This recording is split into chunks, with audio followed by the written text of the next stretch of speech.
या अल्लाह हम कहाँ जाएं?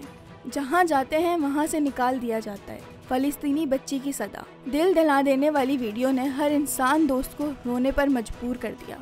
सदियों से फ़लस्तीनी सरजमीन पर बसने वाले अरब आज अपनी ही धरती पे बेदर्दी से शहीद किए जा रहे हैं। अरब दुनिया खामोश है। मुस्लिम ममालिक फ़लस्तीनी की सदा सुनने से कासिर है। ताकतवर ममालिक के सपोर्ट मिलने के बाद इसराइल खुलकर फ़लस्तीनी शहरियों की नस्लकुशी पर उतर आया है। हाल ही में एक मासूम बच्ची की वीडियो वायरल हो रही है। वीडियो में इस बच्ची ने खालिक जहां को फरियाद की कि या अल्लाह हम कहाँ जाएं? तेरे सिवा हमारा कोई नहीं।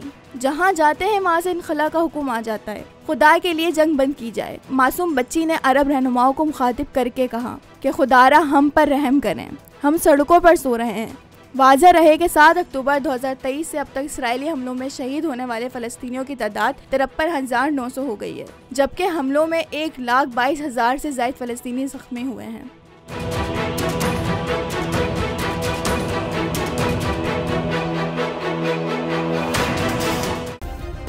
सब्सक्राइब करें और बेल दबाएं ताकि कोई खबर रह न जाए।